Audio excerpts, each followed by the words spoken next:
presenting the transcription feature, Superman. Up in the sky! Look! It's a bird! It's a plane! It's Superman!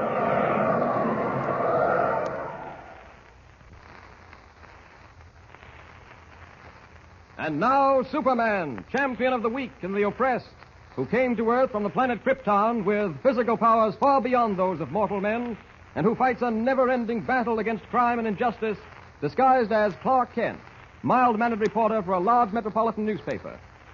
In our last episode, we heard how, after many adventures in the far west, the case of the Howling Coyote had been brought to a successful conclusion by Superman. As our episode ended, Kent and Jimmy Olsen had started back for Metropolis, accompanied by Tumbleweed Jones, Jimmy's newfound friend. As we take up our story once again, we find ourselves in the office of Editor White at the Daily Planet in Metropolis. Editor White is speaking on the telephone. Listen. What's his name? Sidney Rycroft. Yeah. And you say he's a celebrated British explorer? I see. Well, we'll look into it right away. There ought to be a feature story in this. Well, thanks very much for the tip. Right. Goodbye. Yes, Mr. White? Get in touch with Lois Lane immediately. You'll find her at the annual dinner for the Ladies' Historical Society.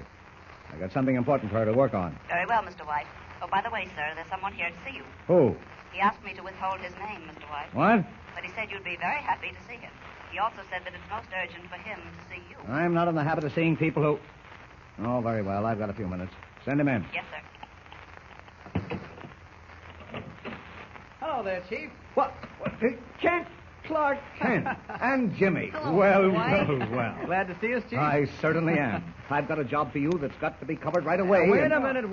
Hold on here. We just got back in town. We've been away for a long time, remember? I'm not unaware of that, Kent.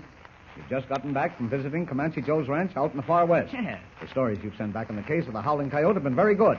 Very good indeed. Well, thanks. But that job is finished now, and I've got another. Well, can you beat that? Chief, aren't you going to welcome us home? From an assignment? Why should I? It's your job, isn't it? Well, Am I supposed to throw a party every time you come back from an assignment that takes you out of the city for a while? No, Chief, no. But we thought at least you'd be glad to see us. I am glad to see you. Welcome home. Happy to have you back. Thanks. Now then, this new assignment I've got for you. Wait a minute. Before I do anything for you, Chief, there's something you've got to do for me. Yeah, it's about Tumbleweed Jones. Huh? What? Tumbleweed Jones? Well, who the devil is he? Well, he's a friend of ours. And is he an expert with the bow and arrow? Bow and arrow. Tumbleweed Jones. Kent, what is all this? Well, Chief, Tumbleweed Jones is one of Comanche Joe's ranch hands. He came back with us to Metropolis, and, well, you've got to help us get him out of jail. Get him out of jail? And you only got back this morning? You mean to say this Tumbleweed Jones is in jail already? Well, it wasn't his fault. No, you see, Chief, he's not used to the city, and well, he doesn't realize that he can't be as free and easy here as he can be out on a ranch. He spoke very nicely to the cop. It was only because the cop pushed him. The cop pushed him? Well, why should the cop push him? Tumbleweed pushed the cop. He pushed the cop? Well, it wasn't exactly a push. Because, you see, when the cop fell off his horse, Tumbleweed... Now, wait a minute. In the name of heaven, Kent, what is all this? What happened? Give me the story from beginning to end. Well, it was this way, Chief. Tumbleweed was feeling kind of homesick. So he hits a cop. Well, no, that's what led up to it. You see, when we got out of the cab at the hotel, Tumbleweed spied a cop on horseback nearby. Well, he hadn't seen a horse in such a long time that he simply had to go up to the cop and talk to him. Well? Well, they talked for a few minutes, and then Tumbleweed said that he thought the cop was holding his reins too tightly. Said the horse would get a tough mouth because of holding the reins so tightly. And the cop said he knew how to ride a horse and for Tumbleweed to mind his own business. Good for the cop. Yes. But then Tumbleweed said it was his business because he knows horses and loves them. And then he tried to show the cop how to hold the reins, and that's when the cop told him to go away and sort of pushed him. And he shouldn't have done that to Tumbleweed, Mr. White. That was bad. Yeah. Oh, it was. And why, may I ask? Because Tumbleweed pushed him back with his fist, sort of. Pushed him with his fist? Sort of. You mean your cowboy friend hit him, is that it? Sort of. Mm-hmm. Well, I'll see what can be done. Meanwhile, this assignment I've got for you, Kent. All right, Chief. What is it? There's a British explorer in town, Sidney Rycroft. He's here on a lecture tour and arrived only a few days ago. I've never met him, but I'm told he's been everywhere and done practically everything. You ought to make a good story. I want you to go up and interview him. He's staying at the Hotel Martin. Okay, I'll call him for an appointment and see him this afternoon. Say, by the way... Wait a minute. Hello? Oh, yes, Lois. It's Lois, Mr. Kent. Gosh. I'm glad you called, Lois. You can stay over there at the Historical Society. I'm putting Kent on the job I had in mind for you. What's that? Yes, he's bagged. Just got in this morning. All right. I'll make the assignment, and I put Kent on that story.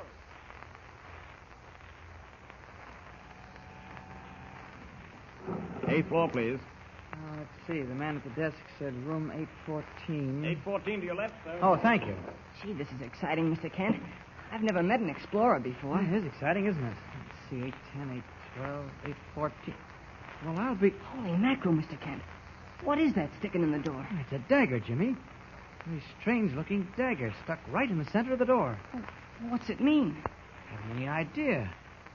I've got a feeling we'll soon find out.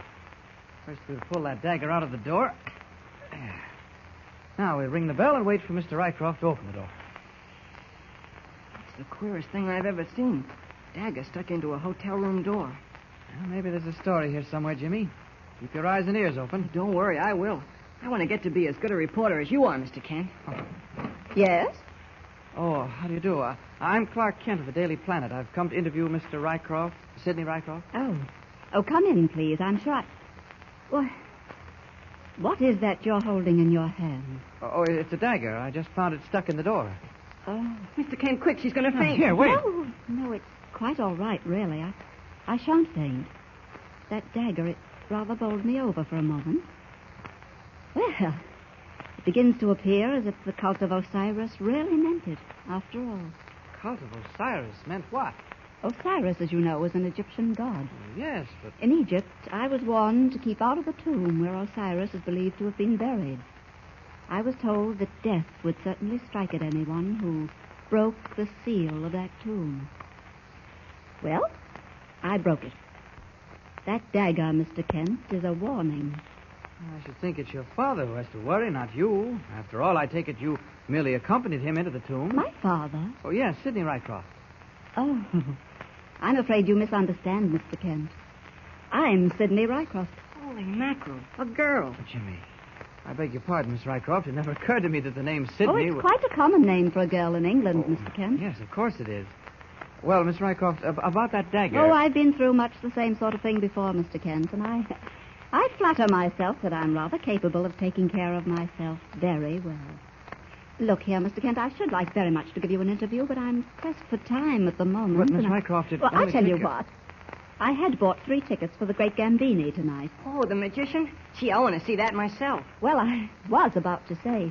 You see, I had invited 2 friends, a man and his wife, to come with me. They called me only a few moments ago and said they couldn't make it, so... Would you and your young friend care to join me tonight? We can have a little chat after the performance. Well... Say yes, Mr. Kent. Gosh, the great Gambini. Youth must be served, Miss Rycroft. Where shall we meet tonight? Why, I'd suggest that you meet me outside the theater at exactly 8:30.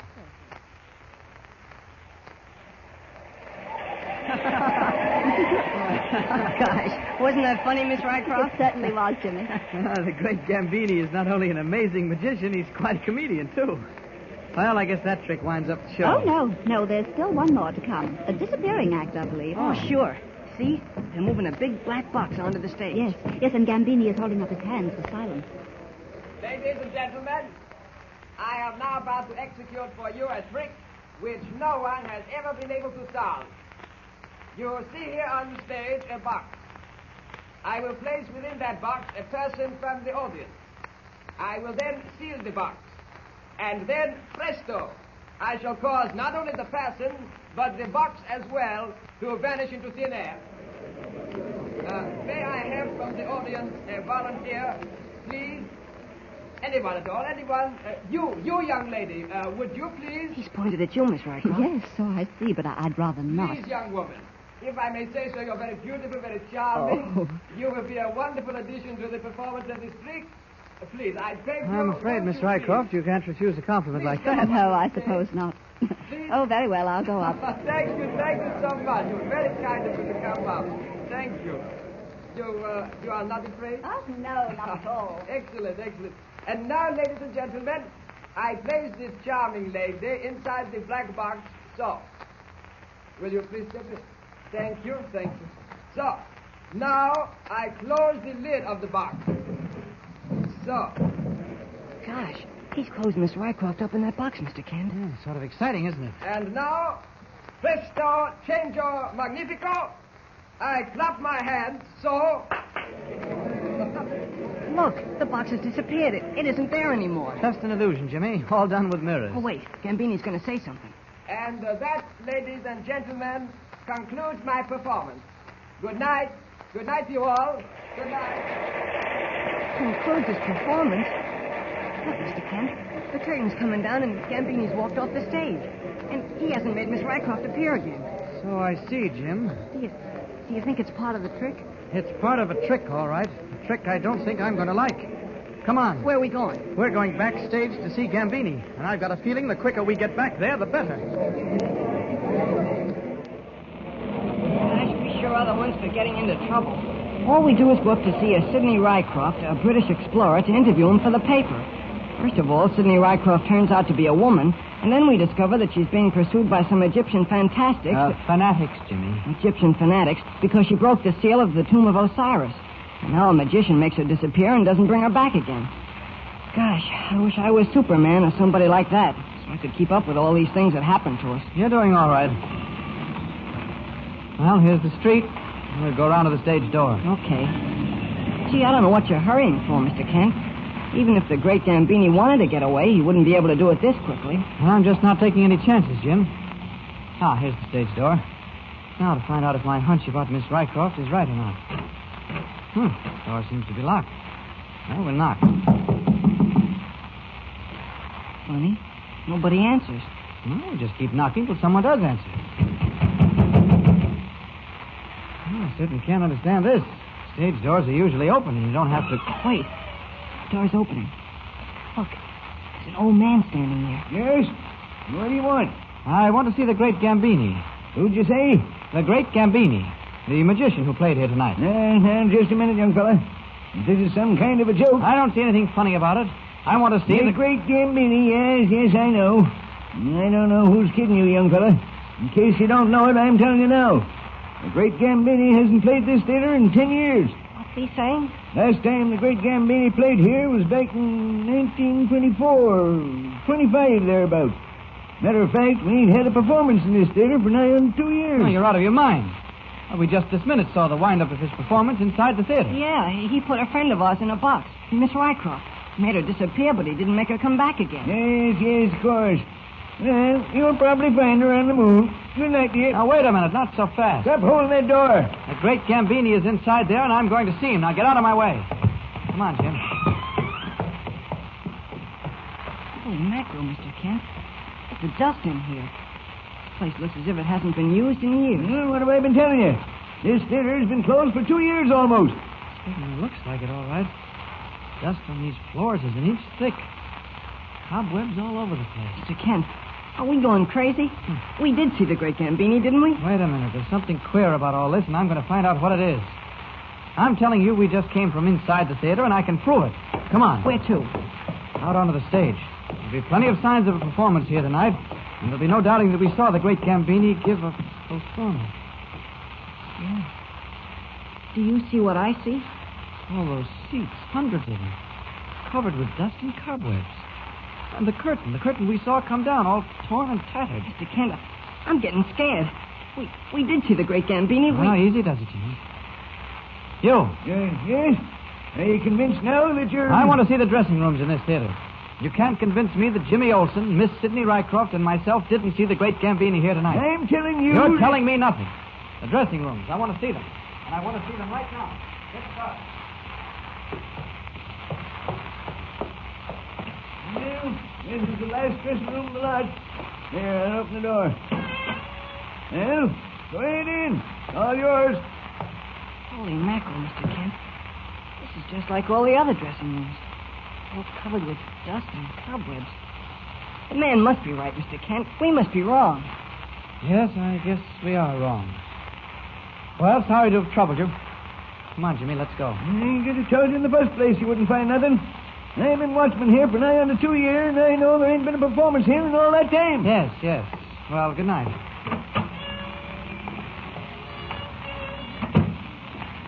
we do now?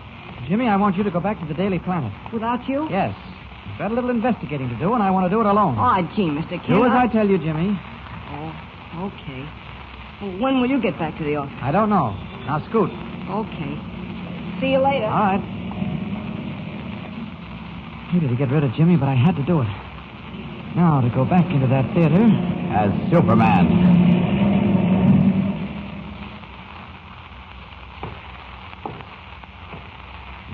Can't seem to find a clue. Not a single clue. Why I'd expect to find one way up here on the balcony, I don't know. Funny. Whole theater darkened except for the light through that skylight. Dust all over the place. Dust and cobwebs. Yet I know I saw a performance here tonight. Gambini did make Miss Sidney Rycroft disappear into thin air. And that was a shock to begin with, discovering that Sidney Rycroft, the English explorer, was a woman and not a man. Well, I'd bet... Wait. Lights. Lights have gone up on the stage. Now, that's the funniest... That little old man, the one Jimmy and I were just talking to, is walking out onto the stage. I better watch this carefully. Oh, he's rapping on the stage floor with his knuckles. Something tells me... panel is sliding back on the floor of the stage. I'd better get down closer where I can see better and hear what's going on. All right, boys. All's clear. Did you get rid of that guy? Oh, sure. No trouble at all. Gambini's car's out in the back right now. Better bring the girl out. Everything okay? Yeah, we got it gagged and tied up. Good. All right, then. Make it snappy. All right, you guys, let's get the girl out to the car. Take it easy. Shut up, sister. Nobody can hear you anyway. You're wrong about that. What the devil? Who said that? Look up there in the box, the guy in the red cloak. Look the girl down, you guys. Looks like we got a little job to take care of first. You bet you have. Holy jump. Did you see the leap that guy made? From the box to the stage. All right, you men, what's going on here? Wouldn't you like to know? Ow, me hand. I busted me hand. Yes, and here's where I break your head. Oh, get him, you guys. Get him. Come on, gentlemen. One down. Two down. Well, that's that. Now then, Miss Rycroft, we'll remove that very annoying gag from your mouth. There. I don't know who you are, but I'm deeply grateful to you. We'd better get out of here. Oh, no. Not before I question these men.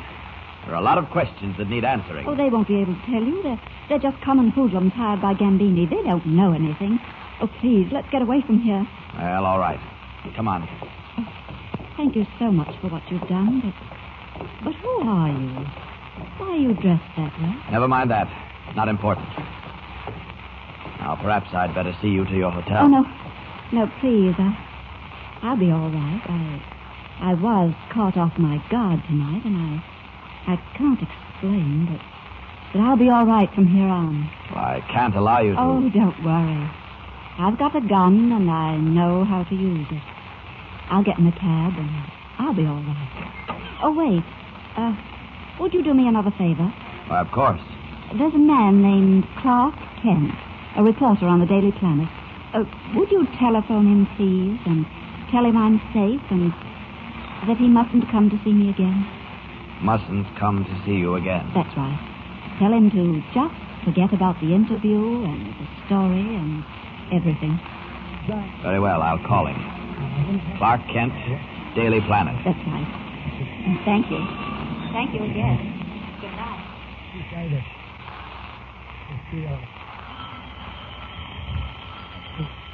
Will you excuse me, please? Certainly, Mr. White. Editor White speaking. Oh, hello, Lois. I don't know what's happened to Kent. I sent him out to interview Sidney Rycroft, the British explorer, and the next thing I know, Jimmy Olsen shows up here with a fantastic story about a woman disappearing in a theater that hadn't been used in years, and I don't know what else. What? I don't know, Lois. All I know is Kent better be able to explain all this, or he gets his walking papers tonight. Yes. Goodbye. Of all the idiotic... Perhaps, Mr. White, the young man will explain everything. Eh? No, I doubt it. It'll have to be pretty good. Oh, what a day. I spent most of it trying to get his blasted cowboy friend Tumbleweed Jones out of jail. I finally succeeded, and then... Hello, Chief. Got to see you right away. Oh, sorry, I didn't see you had someone else with you. Quite all right, Kent. Come in. Now, tell me, Kent, did you make out all right on the interview with Sidney Rycroft? Well, that's the story. First thing I discovered was that Sidney Rycroft is a woman, not a man. A woman, eh? Yes. And then when Kent, we went... I've had enough of this. If you can't attend to business, if you can't do your job as it should be done... Wait a minute, Chief. Wait a minute. What are you driving at? Trying to hoodwink me, are you? Well, I happen to know, Kent, that you spent the day gallivanting around town enjoying yourself. What? You never did go to see Sidney Rycroft for that interview, and I can prove it. Oh, can you? Well, prove it then. This gentleman sitting on my right, Mr. Kent. Permit me to introduce him to you. Mr. Kent, may I present Sidney Rycroft, the British explorer. Mr. Sidney Rycroft, Kent. Mr. Sidney Rycroft. Oh, Sidney Rycroft is a woman, eh, Kent? That's right, Chief. Yes, but look here. Suppose we discuss this later, huh? I see you've got a visitor. I didn't mean to interrupt. Quite all right, old man. Quite all right. I'm inclined to think, Kent, that my visitor would be very much interested in your decidedly weird story. Why should he be interested in it, Chief? Because he happens to be Sidney Rycroft. Huh? You mind if I sit down, Chief? I'm beginning to feel a little dizzy. What's gotten into you, Kent? Oh. I send you and Jimmy Olsen out to interview Sidney Rycroft, the British explorer. You're gone all afternoon and all night. Jimmy comes back and tells me some weird story about a theater disappearing or some such thing, and then you bounce in. Tell me you've been with Rycroft all day, then that Rycroft is a woman, when all the time Rycroft is sitting right here in my office. Look here. I'd rather you two didn't argue over me. What? I don't understand this at all. Chief, I give you my word. I went to the hotel you named and asked for Sidney Rycroft. And when Jimmy and I got to Rycroft's apartment, a girl opened the door. She told me that she was Sidney Rycroft. Yes, Kent. Go on. Well, she said she had 2 extra tickets for the Great Gambini tonight, and would Jimmy and I care to go with her? Well, we went. Gambini called for a volunteer from the audience to help him in a disappearing act, and Miss Rycroft went up onto the stage. So, you went to see the great Gambini, did you, Kent? That's right, Chief. You're lying, Kent. What? You know as well as I do that Gambini died 10 years ago. Well, we saw someone who called himself the Great Gambini. Go on with your story, Kent. I just want to see how far your feverish imagination can go. Oh, Chief, believe me, I'm telling you the truth. Gambini put Miss Rycroft into a box and caused the box to disappear. And then he walked off the stage and the curtain came down. And Miss Rycroft did not reappear, eh? That's right. Jimmy and I were worried, so we went backstage to see what had happened. Well, that's when we got the shock of our lives. We found an old man back there, a watchman, who said the theater had been closed for years. And to bear him out, there was dust and cobwebs all over the place. Mystifying, what? Go on, Kent. Go on. Your imagination is amazing. Honestly, Chief, this is all on the level. What do you mean on the level? Kent, you've either invented this thing or you've dreamed it. Well, what about Jimmy? We both couldn't have dreamed the same thing. Jimmy will believe anything you tell him. But go on with this fairy tale of yours. What happened after you discovered the theater hadn't been used in years? Why, nothing. We left the place. Well, why did Jimmy come back here alone? Well, I wanted to be by myself for a while. I wanted to think the thing out. Think it out, eh? And you better go home and sleep it off, Kent. But, Mr. White, I tell you... Look here, I feel frightfully guilty about this whole thing. I don't know quite what it's all about, but I do feel that I'm somewhat to blame. On the contrary, Mr. Rycroft, we've imposed upon you. But I'll make it up to you. Instead of one article about you and your globe-trotting adventures, we'll run a series. Only this time I'll get someone I can trust to do it. Hiya. Is Kent in here? Tumbleweed Jones. I'd almost forgotten all about you. So the chief got you out of jail, did he? He sure did, and I'm mighty grateful to him. And you can show your gratitude by staying out of my office. This cowboy friend of yours, Kent, has given me more trouble than 6 other people put together. Mr. White, you're a mighty fine hombre, but that temper of yours needs sweetening. Here's some fudge. I don't want any of your blasted fudge. Oh, Kent, I wish you were still out west somewhere. I wish you had never arrived back here this morning. I wish you'd get out of here and take this jumping weed or whatever his name is with you. But, Chief... Go on, get out. Okay. Let's go, Tumbleweed. Right with you, son.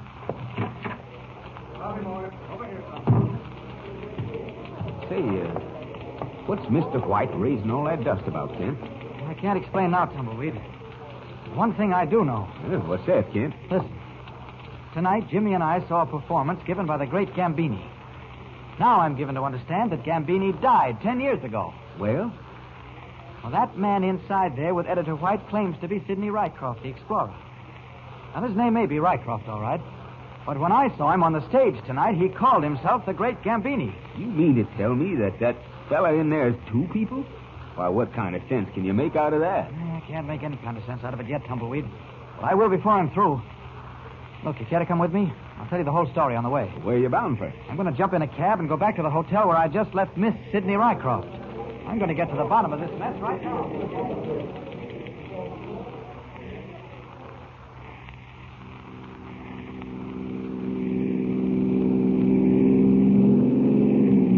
Well, Kent, that sure is the most low-code story I ever did hear. First thing I've got to determine for sure, Tumbleweed, is which of these two people, the man or the woman, is really Sidney Rycroft. Yeah, and supposing you find out, then where are you? Well, that remains to be seen. A lot of questions that need answering. That business tonight of the girl disappearing, and the theater having the appearance of not having been used in years. Oh, that was all an elaborate trick, I'm sure. I'll find out how it was accomplished in time. But why should anyone go to all that trouble? You got me. Another thing, Tumbleweed. You can't make me believe that these Egyptian fanatics, or whatever you call them, would follow that girl all the way around the world merely because she'd broken the seal of the tomb of Osiris. No, I'm convinced there's something more to it than that. Well, you figure it out, kid. I can't. I'll know a lot more than I know now once I've talked with the girl who calls herself Sidney Rycroft. Oh, here we are. Here's the hotel where she's staying. All right, there you are, driver. Thanks, Bud. Come on, Tumbleweed. Right with you, kid.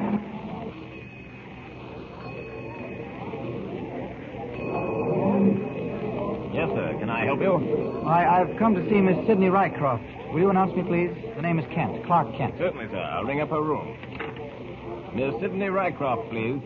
What beats me, Kent, is how you rescued the girl from them hombres after you found her backstage. I didn't know you was a fighting man. Oh, that was nothing. Most of them ran off. Scared to death they were getting into trouble, I guess. I'm afraid it wasn't much of a fight. Miss Rycroft doesn't answer, sir. Oh, keep trying, please. Ring Miss Rycroft again, operator. Say, you don't reckon something's happened to that gal again, do you? I don't know, Tumbleweed. Funny she doesn't answer. Hello? Miss Rycroft? Oh. This is the desk. You got it all right. Mr. Clark Kent to see you. Shall I have him come up? Very well, Miss Rycroft. Miss Rycroft says she'll come down if you don't mind waiting, gentlemen. Oh, thank you. Thank you very much. That's funny, Tumbleweed. Why should she object to our coming up? She didn't this afternoon. Don't ask me, Kent. I never did understand women. But now don't you go to breaking a stirrup. It's you and me just sit down here in the lobby and wait to let the female get to you.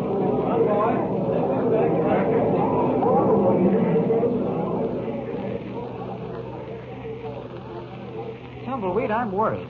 We've waited in this lobby for over 30 minutes and still no sign of Miss Rycroft. Better ask that fella at the desk to call up again. No, what we'd better do is go right on up to her room. Come on. But Kent, she said to wait down here till she came down. Well, maybe she did, but I'm not waiting. Come on, we're taking the elevator up to the 8th floor.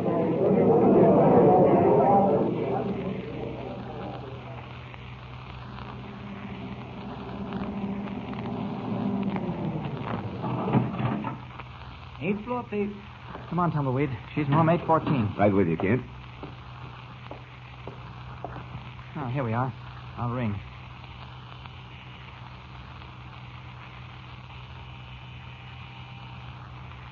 Sounds as quiet as a grave inside there. Yeah, sounds too quiet. See, look, Kent. Huh? This your door ain't even shut tight. I can't. But... By George, you're right. That's funny. I think we'd better have a look inside. Suffering coyotes, Kent. Look at this place. Yeah, we're too late. Everything turned upside down. Furniture scattered all over the place. There must have been a struggle, Tumbleweed. Well, I'll say it appears to me as how they made off with the gal. Tumbleweed. I hear you. Remember while we were waiting downstairs, that heavily veiled woman got off the elevator? That old woman, you mean, supported by the two men? Old woman, nothing. Unless I miss my guess, that veiled woman was Miss Sidney Rycroft. Well, brother, what are we waiting for? We're not. Come on. The quicker we get downstairs, the better.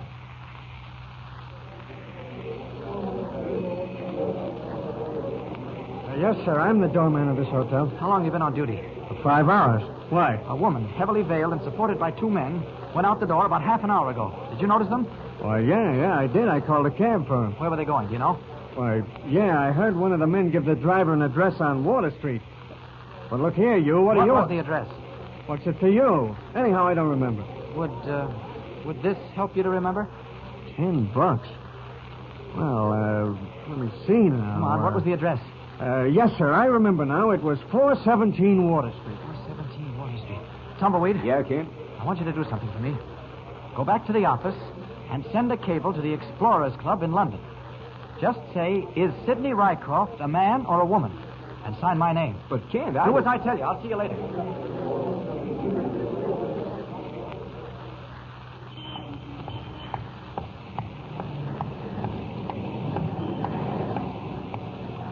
There. I'm around the corner now, out of sight. Now, let's see. The address the doorman gave me was 417 Water Street. Well, it looks as if I'll have to pay a visit to that address. And I think this is a job For Superman. This is the weirdest thing I've ever gotten mixed up in. I certainly can't understand what happened at that theater. Oh. Now there's Water Street below me. 417 ought to be just about down there. Just about where that light is shining up through a skylight. I'll drop down and have a look through that skylight. I'll land on the roof, but I better do it lightly. Now to look down through that skylight and see. Oh, I'm in luck. There's Miss Rycroft sitting at a table. She's tied up. Strange-looking man sitting across from her. Sort of oriental in appearance. He must be one of the Egyptians who's been pursuing her. My super hearing will help me in this case. All I have to do is lay my ear close to this skylight to hear every word that's being... My dear Miss Rycroft, believe me when I say that we intend you no harm. So, you mean me no harm, eh? These devils of yours climbed through my hotel room window, bashed me over the head, and bring me here. But you mean me no harm. One of us is slightly off his base, my friend. You do not understand, Miss Rycroft. It is merely that my friends and I wish to regain what rightfully belongs to us. Now you look here. All I did was to break the seal of the tomb of Osiris in the face of some rather silly and fanatical opposition. But you misunderstand. That you broke the seal of the tomb is a small matter. Indeed, a very small matter. That you entered the tomb. That the feet of an infidel trod the sacred floor of the tomb. That, too, is a small matter compared to this other. What other? What are you talking about? We play the game. You pretend you do not know. I give you my word I don't know. I thought you and your Oriental devils were after me because I'd broken the seal of a tomb. I rather fancied when you caught me, you'd kill me. But there seems to be a bit more to it. A great deal more, Miss Rycroft. Very well, then, out with it. What is it? What do you want? We want the sacred black pearl of Osiris. What? The English woman, she who displayed nerve and courage. Now she grows pale. She trembles a little. You mean to say you believe I have the black pearl of Osiris? Of a certainty. Oh, but I haven't, believe me. Well, she dissembles so charmingly.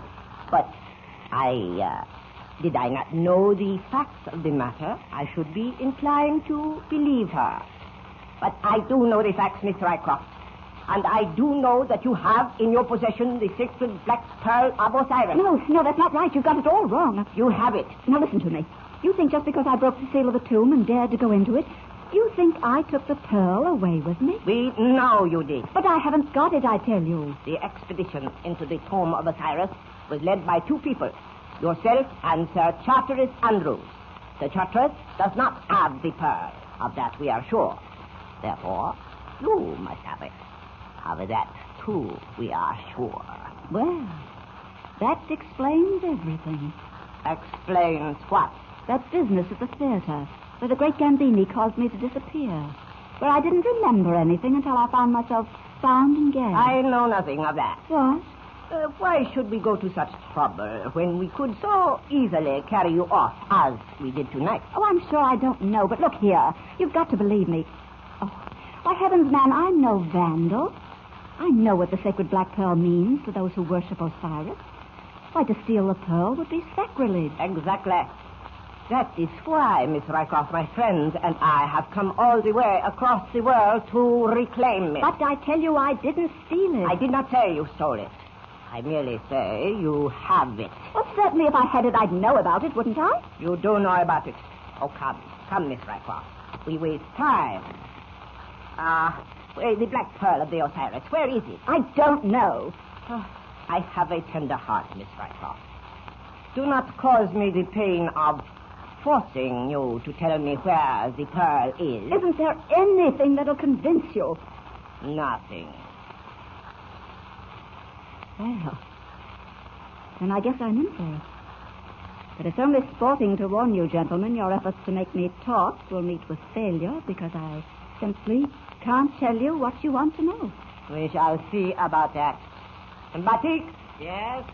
You know what to do? You are sure, Miss Rycroft, You do not wish to talk? Dear fellow, my lad, if I could talk, I would, but I can't. So, carry on. Very well. But it will be necessary to release her first. Untie the cords. Yes, at once. Well, that's a decided relief. My hands have rather gone off to sleep.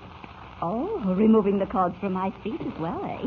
Sporting of you, to say the least. Keep your hands away from the pocket of your coat, Miss Rycroft. Why should I? Especially when I have a neat little automatic concealed in this inside pocket you never bothered to search. Tommy, Sheriff God. Oh, I see. Charming little toy, isn't it, gentlemen? It was given to me by Sir Charteris Andrews himself just before I left Cairo. And now it looks as if it's going to come in rather... Oh, let's go, blast you! Quick, all of you! Oh, never take you all! Finely done, Remese. You came up behind our little Spitfire and grabbed her wrist just in time. And now then, Miss Rycroft, we have the gun. And there is nothing else you can do. You are powerless. Well. Look at this. Who are you? How did you get in here? Tumbleweed. My name, Tumbleweed Jones. Have some fun. Maybe you fellas ain't got a sweet tooth. Oh, Tumbleweed, my lad, I haven't the grubbiest notion who you are, but you've certainly come in the nick of time. But how'd you get here? A friend of mine, Clark Kent and myself, found out you'd been sort of hog-tied and brought here. Oh. Kent came on here to help you after sending me on an errand. Frankly, admit, ma'am, I didn't do the errand. I didn't want to miss out on the fun, so I come right along, and looks like I got here for him. Whoever you are, do not move. I have in my hand the gun that was this moment taken from Miss Rycroft. One move, and I shoot. One move, huh? Well, maybe if I make it... Real quick! Oh! I didn't make it quick enough. Oh, yes. Yes, I forgot to mention I am a good shot. So sorry. I think, Effendi, you shall be safe on the floor for a little while. Effendi, I kind of got a feeling you're right. And now, Miss Rycroft, we proceed to make you tell us where is the sacred black pearl of Osiris. Batik, I think... Sorry to crash in this way, gentlemen, but I thought it was about time I took a hand. Suffering coyotes, it's you again.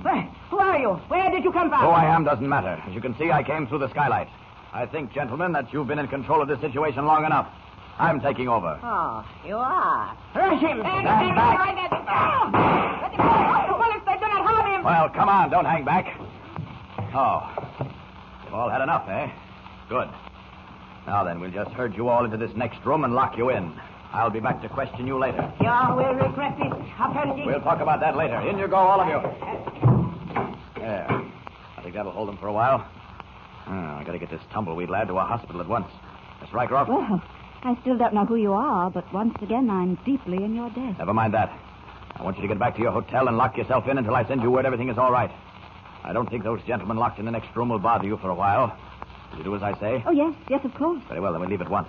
Tumbleweed, can you walk? I've got a bullet in my leg, but I reckon I ain't dead yet. Good. Let's go. You know? Yes? Oh, nothing, only... Well, really, you take the trumpet. Quiet.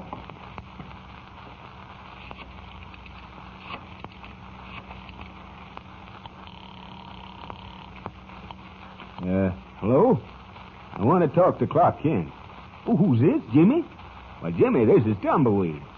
Yeah, I'm calling from a hospital.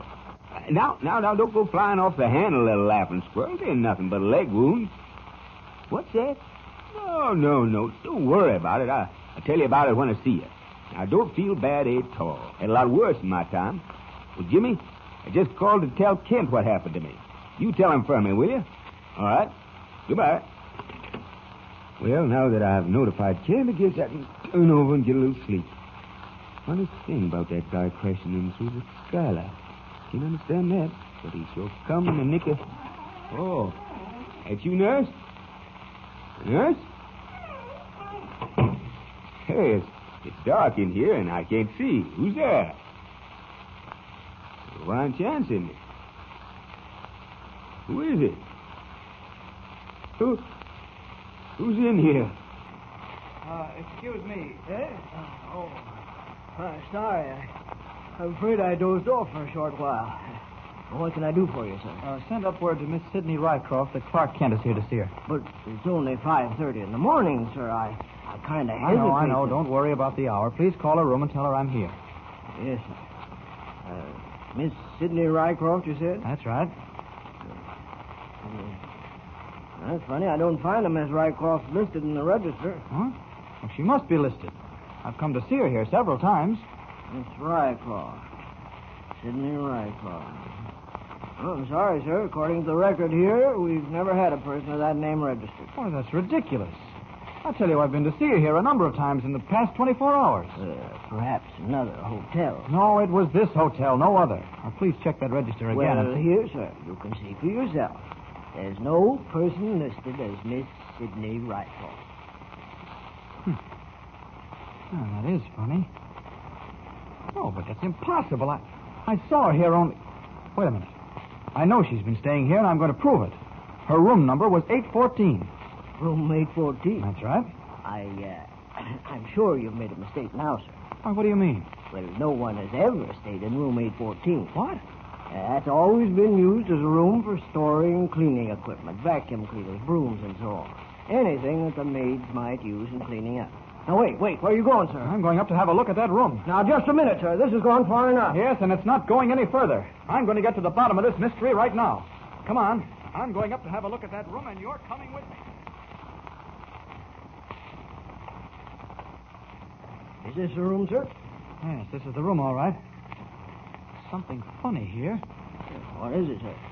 Well, when I first came to visit Miss Rycroft, I found a dagger stuck in the door. A dagger? Why, really, sir? Oh, it's true, all right.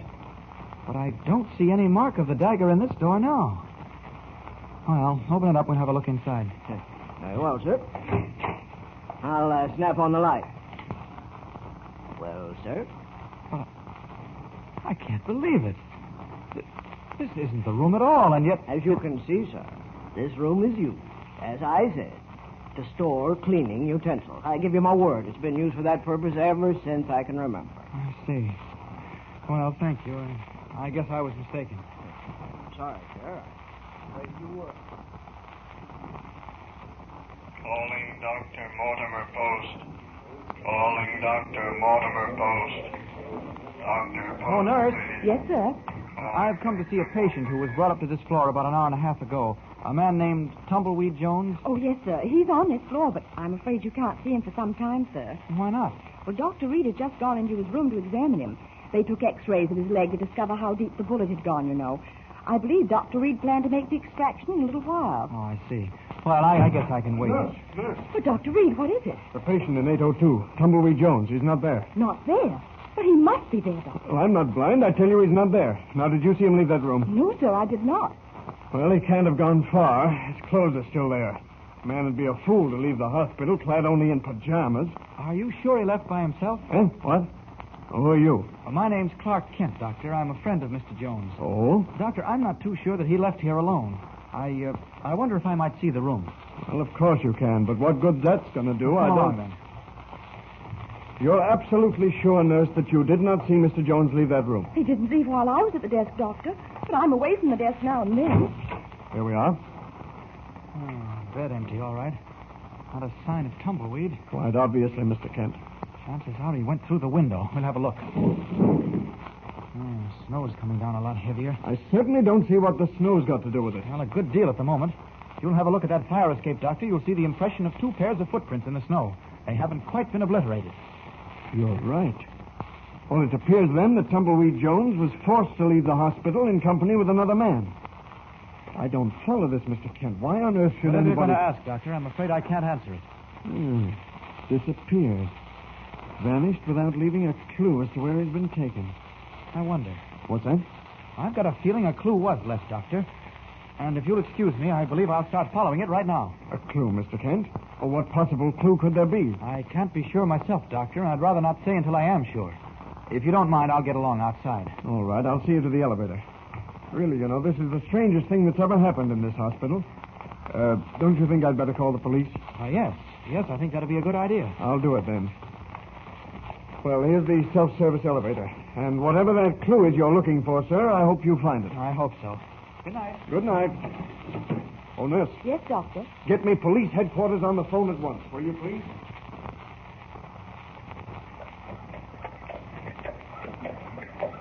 The only sign of life out here is that milk wagon. Must be nearly dawn. I better make my way around to the alley where the fire escape outside Tumbleweed's window leads to. If I can only find the clue. Snowing quite heavily. There's practically no traffic at all this time of the morning. My only hope is that Tumbleweed was taken away in an automobile. If he was, I may be able to follow the tracks in the snow.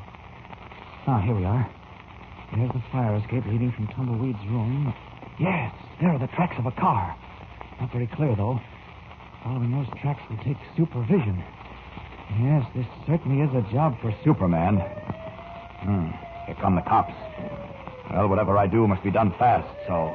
Up, and away!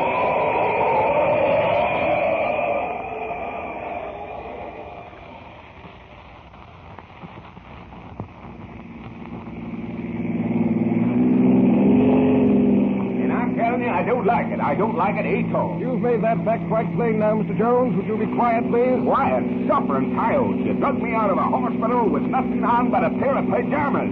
Cold and snowing. And a bullet hole in my leg to boot. And then you got the confounded nerve to ask me to be quiet. Brother, you're saddling the wrong bronc. Now, look here, Mr. Jones. I'm trying to be as sporting about this as possible. I could as easily shoot you here and now. Yeah, that's another thing I don't like. You driving at 60 miles an hour and using only one hand.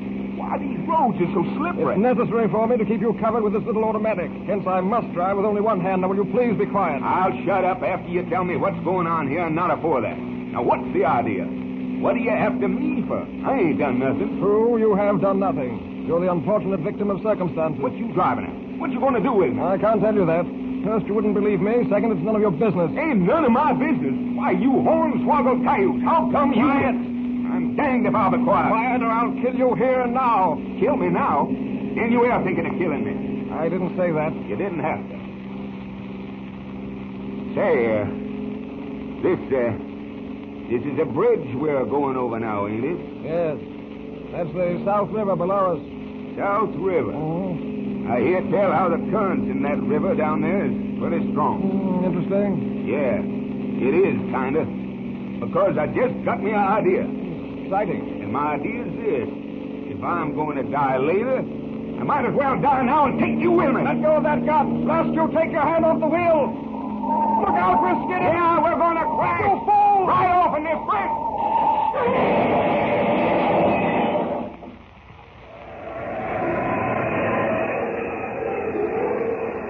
Even with the power of supervision at my command, it's almost impossible to follow the tracks of that car because the falling snow is rapidly filling them in. If I don't hurry, I'm sure to lose them altogether.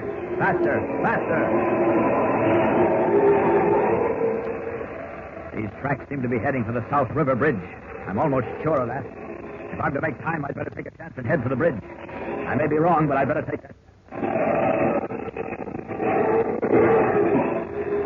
There's the bridge in the distance. What was that? Sounded like a splash, as if a large object had struck the water. Now, there's the bridge almost below me. Wait, what's that? The railing torn away. Tracks of the car leading up to it. The car crashed through. The splash I heard was the car hitting the water. We've got to work fast. Tumbleweeds in that car at the bottom of the river. Dive, now. Dive.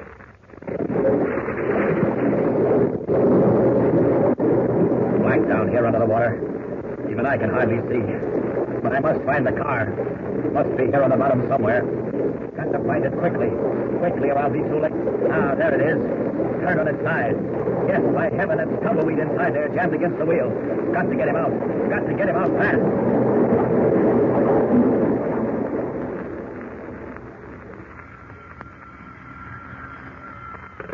Yes? No, send him right up. I can't understand it. Not at all. I'm either going crazy or I actually did see it. As I swam away after coming to the surface, Oh, come in. I say come in. Quiet. You're the guy that telephoned for somebody half hour ago. That's right. And you? Sleepy Sam, they call me. Oh, happy to meet you, Sleepy. Pull up that chair and sit down. Never mind a chair. I'll just lay right down here on this couch if you don't mind. I feel kind of tired. Looking at you, I'm beginning to wonder whether you're as dangerous as they tell me you are. I'm the #1 torpedo in this town. Torpedo? I don't think I understand. Torpedo, that's another word for trigger man, a guy what bumps people off the dough. Anything you want done, I do it. For a price. And I didn't make a mistake in calling you. Try me and see. If you don't mind, I'm going to close my eyes. You just go ahead and talk. I'll be listening. Very well. About 3 hours ago, I was driving across the South River Bridge with a man named Tumbleweed Jones. Do you hear me? Huh? Yeah. I was taking him somewhere he didn't want to go. Well, to be brief, he forced the car off the bridge and into the river. As the car fell through space, I opened the door of the driver's seat and jumped out. I managed to swim ashore despite the... Devil take you, are you listening? Sure. When I snore, it shows I'm interested. Go ahead, keep talking. Well, I swam ashore despite the treacherous currents, and when I got there, I waited to see if Tumbleweed Jones would come to the surface. You hear me? And did he? Yes, he did. But in rather a strange manner. No need to go into that. I gotta know all the facts. You wouldn't believe me if I told you. Talk, brother. Well, as I swam toward shore, I looked over my shoulder and saw what I took to be a man flying through the air. When I looked again, he was gone. But as I reached the shore, I saw this same thing, this man, come to the surface and go right on up into the air. He had another man in his arms. I'm sure that man was Tumbleweed Jones. And I am sure you're not. No, I told you wouldn't believe me. Hey, what are you trying to do? Give me a fancy fairy tale? Malarkey. Now, listen. If Tumbleweed Jones is still alive, I've got to get my hands on him. Why? I can't tell you that. You gotta know all the facts. It isn't necessary for you to know why I want Tumbleweed. All you've got to do is get him and bring him here. You'll be well paid. How much? What's your price? Half a G, $500. 500? You're out of your mind. Okay, good night, brother. I'm going home to bed. Now, wait a minute. I'll give you 300. I'm awful sleepy. Good night. Let me know if you change your mind. Now, hold on here. You guarantee to get this Tumbleweed person and bring him to me? If I don't deliver the goods, you don't pay a cent. Very well. It's a deal. You deliver Tumbleweed Jones to me here, and you'll get your 500. Okay. Now, kind of give me a line on this guy. Tell me some places where I may be able to find him. Feel any better, Tumbleweed? Don't you worry none about me, kid. I'll be all right. But I still don't understand how I got out of that car under the river and onto dry land again. Unless it was that Superman fella or something. Gee, do you really think so, Tumbleweed? You know how else it could be, Jimmy. Oh, stop talking nonsense, you two. Here, Tumbleweed. I'm going to pour some more hot water into this basin, and be sure you keep your feet in it. Hey, hold Tommy for ornery cayuse, kid. You're just about burning the feet off of me. Well, the doctor said to take care of you. Doctor, the doctor. Horse doctor, I called him. Why, he wouldn't even remove that bullet from my leg. Said there wasn't no hurry, and he didn't want to probe for it without I was on a hospital operating table. Well, he knew what he was doing, Tumbleweed. Well, if he did, Kent, he's the only man I've met since coming to Metropolis that didn't know what he was doing. Kent, I never did see such an amount of fuss and trouble since meeting up with you. You just seem to have a natural affinity for trouble. Well, Mr. Kent and me are reporters, you know, Tumbleweed, and reporters sure can get into trouble. You got something there, Laughing Squirrel. Now, you take this here. It's a mess I got in it tonight. Now, what in the world did that fellow want with me? Well, that's hard to say, Tumbleweed, but I've got a feeling that his reason is somehow mixed up with this mystery about Sidney Rycroft and the sacred Black Pearl of Osiris. Sacred Black Pearl of Osiris. Gosh, that sounds exciting, Mr. Kent. And what's even more exciting is that story you told us about the hotel room disappearing and everything. That hotel room hasn't disappeared, Jimmy. It was merely changed, that's all. What do you mean? Well, look at it this way. I go to see Miss Sidney Rycroft, the British explorer, at the hotel where I know she's staying. I know she's staying there because I've been to see her there 2 or 3 times. The hotel clerk tells me no one has ever occupied the room she's been staying in. I go up to the room and discover that it's nothing but a place for storing cleaning materials, brooms and carpet sweepers and all the rest of it. Amazing. No, not at all, Tumbleweed. It just proves that someone changed that room, took the furniture out and put those cleaning things in, and very probably bribed the hotel clerk to invent a story for my benefit. Why would anyone go to all that trouble? Well, Jimmy, I think the answer to that is simple, too. Now, look. Several days ago, we met Miss Rycroft for the first time, and we went to the theater with her. To see the Great Gambini, sure. Right. And when the Great Gambini made her vanish and then didn't make her reappear again, we went backstage to find out what had happened. Sure. You found out that theater hadn't been used in years, that there hadn't even been a performance there that night. But what's all this leading up to? Yeah, that's what I'd like to know, Mr. Kent. Well, Tumbleweed and Jimmy, it all comes to this. Someone is trying to convince us that Miss Sidney Rycroft doesn't exist. She doesn't exist. But why? Well, that's something we've got to find out. Just how, I don't know. But now, gentlemen, I'm going to leave you. Editor White wants to see me down at the Daily Planet. Now, Jim, you be sure to keep Tumbleweed bundled up. Oh, shucks, Kent. I ain't no child. I'm all right. I just don't want to take any chances, Tumbleweed. All right, I'll see you two later. So long. Goodbye. You know, I just can't understand it, Jim. I reckon Hal Kent's right.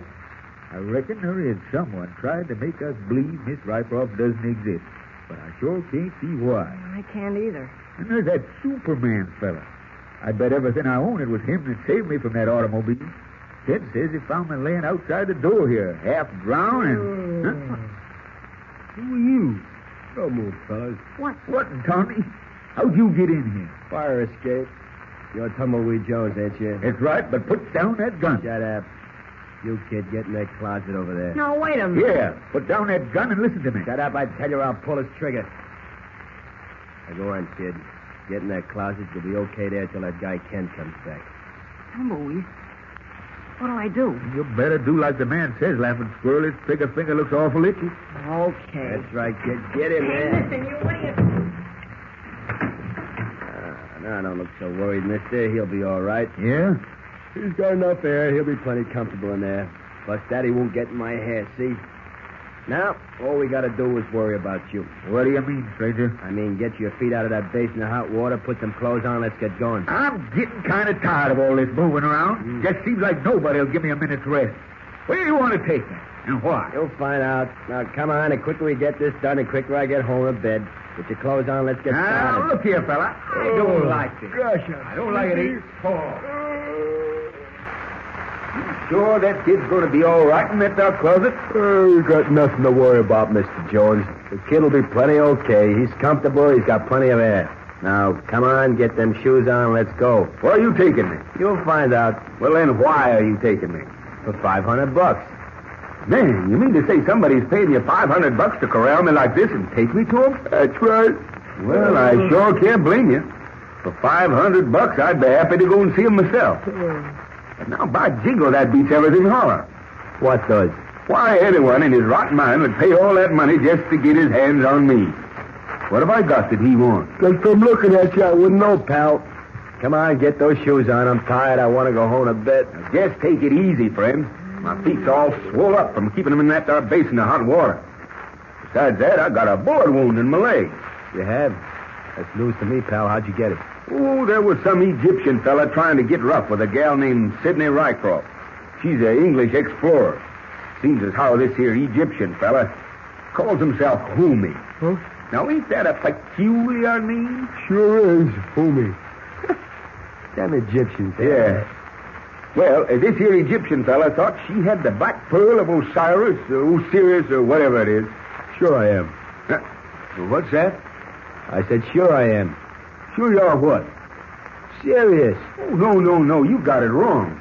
I said this here Egyptian fella thought the girl was in possession of the sacred black pearl of Osiris. Oh, excuse me. I was yawning at the time. I didn't hear you plain. Go on. Well, then, pay attention.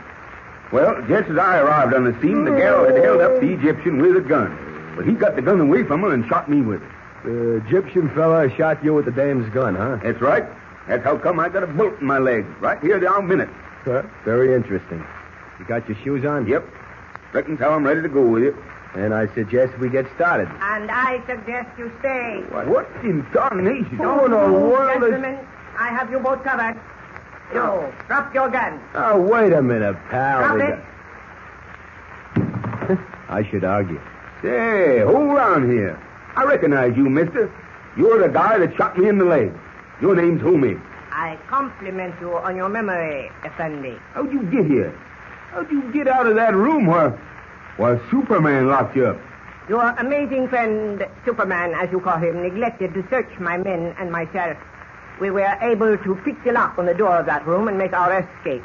As to how I got here, most probably by the same method employed by this gangster through the fire escape. Now, look, pal, But it was... I will do all the talking necessary. All right. You, Mr. Tumbleweed Jones, you are coming with me. Now, hog tie me for a loco bronc. You mean to say you want me to? Does there appear to be anyone else who wants you, Tumbleweed? What do you think this here sleepy hombre was holding me up for? He wanted to take me to somebody that's willing to pay $500 for me, dead or alive. Maybe I'd better start bargaining here. How much you willing to pay for me? Come on, gentlemen, just step right up. $500 bid. Do I hear six? Do I hear... But you fool, the humor of the situation does not strike me. I am not interested in what business others may have with you. I only know that you are coming with me, and that you are coming now. I ain't so sure about that. Let me remind you that I, too, can use you, dead or alive. Now I'm sure. I reckon it's how I better go. Now, if you just give me time to get my head and coat ready.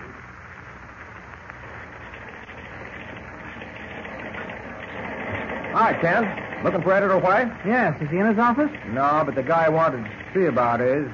White said to tell you to go out on in. He'll be back in a little while. Okay, thanks, Jack. All right. Oh, so it's you. Hello, Mr. Kent. Yes, it's I, Mr. Sidney Rycroft. Still insisting that you are actually Sidney Rycroft, eh? And who has a better right than I, Mr. Kent? There's a girl who also goes by the name of Sidney Rycroft. Oh, yes, that rather mythical creature you claim to have met. There's nothing mythical about her, and I did meet her. I can prove that. Jimmy Olsen and Tumbleweed Jones, a friend of mine, have also met her. I don't believe anyone, especially Editor White, puts much stock in either young Jimmy or Tumbleweed Jones. That doesn't matter to me. I know that girl exists, Rycroft, even if no one will believe me. If this girl, Mr. Kent, this Sidney Rycroft, really does exist outside your imagination, why don't you produce her? Why don't you bring her here? I'd like nothing better than to meet her face to face. I can't bring her here because I don't know where she is at the moment. Extraordinary. I wouldn't exactly call it that. I went to her hotel yesterday to talk to her, and the desk clerk told me that she had never been registered there. Ah, I see. You still believe the girl actually exists, eh? I certainly do. And further than that, I believe someone is trying to make me think she doesn't. Would I be wrong in saying that someone might be you? Naturally. Then, of course, you don't believe that either. What do you know about the sacred black pearl of Osiris? Why, nothing. Nothing at all. You're lying, Rycroft, or whatever your name is. How dare you? Very well, Kent. You've taken no trouble to hide the fact that you dislike me. Let me suggest that you let this dislike ripen into a good, strong hatred, and we'll start even. Good day, Mr. Kent. When Editor White returns, tell him I shall see him tomorrow. Needless to say, when I do see him, you'll find yourself without a job. I'm right about him. I know I'm right. He's no more Sidney Rycroft than I am. It's the girl's story, I believe. The girl. Got to find out what's happened to her. Where she's vanished to. Clark Kent speaking. Oh, hello, Chief. Yes, I've been waiting for you here. You'll be a little while longer, eh? All right. But what's that? Oh, no, he decided to go along. He said he couldn't wait. Well, he said he'd be in to see you in the morning. He's got something of importance to tell you. Yes. Okay, Chief. I guess I'll be here when you get back, yes. All right, so long. I wish I could figure this thing out. There seem to be so many questions to be answered. Which of these two, the girl or the man, is really Sidney Rycroft? Who's actually got the sacred black pearl of Osiris? Who's trying to get hold of Tumbleweed and why? And what... Ken, there's a cablegram for you. Just came in over the wires. Cablegram? Yeah, from London. Okay, thanks, Jack. Don't mention it. Cablegram from London. This must be an answer to my cable to the Explorers Club in London. Let's see now. There we are. Reply your cable, your question most unusual. Sidney Rycroft is a woman, of course. I was right. I knew I was right. The girl is Sidney Rycroft. And the man who just left here is an imposter. Well, now we're beginning to get somewhere. Now I'll really be able to think that. So at last the question of Sidney Rycroft's identity is answered. Clark Kent knows now that the British explorer is really a woman. Meanwhile, back at Kent's apartment, Tumbleweed Jones, at the point of a gun, prepares to leave with the Egyptian named Humi. Listen. Well, now, I reckon it's how I'm ready to go along with you, Mr. Humi. Excellent, Effendi. I admire you for your reasonable attitude in this matter. Brother, when you got a gun pointing at you, you gotta be reasonable. Well, I guess we better get going. Wait, before we go, I must be sure our gangster friend does not follow. Hey, you. What do you want? You will do me the favor to step into that closet. I will lock the door on you. Effendi Jones and myself will be far from this place by the time you escape. Wait a minute. There's a boy in that closet. A boy? Yep. This guy here, what held me up the first time, had kind of the same idea. He put young Jimmy Olsen in that closet just to keep him safe till we got away. I see. Well, in that case, we will lock him in this other closet. You, Tumbleweed, you will open the closet door and put him inside. That'll be kind of a pleasure. All right, you, just step in here. I'll be happy to. I can curl up and take a nap till somebody lets me out. That's okay with me. In you go. Suffering coyotes. I ain't never seen no one as sleepy as that there fella. You talk too much. Lock that closet door. Okay, Effendi. Now, you just let me turn out these lights in here. I reckon that's how we'll be ready to depart. Never mind the lights. Listen to me. We shall go down on the elevator. I shall be holding the gun in my pocket. Say, that's the gun you shot me in the leg with, ain't it? That's the gun you took away from Miss Rycroft. You stall for time, Effendi. Listen.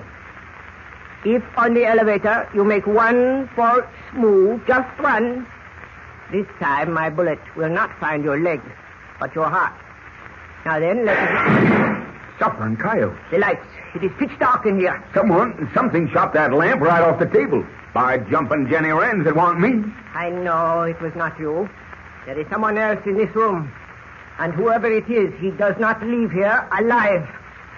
Who is it? Who shot out that lamp? Answer me. Drop your gun, Effendi. And drop it quickly. Suffering coyotes. Drop your gun, Effendi. And drop it quickly. Suffering coyotes. That voice. That whisper. Who are you? I'm called the Whisperer. Now drop your gun. Drop it. I reckon it's how you better drop it, Effendi. Yeah. This here's getting to be regular three-ring circus. Now, me, I've seen many a rodeo, but nothing can tie this for excitement. Whisperer, who are you? And how come you to show up at just the right minute? Because I reached you inside, and you left here with this man, Humi. Your friends would never have seen you again. Yeah, I kind of suspected that.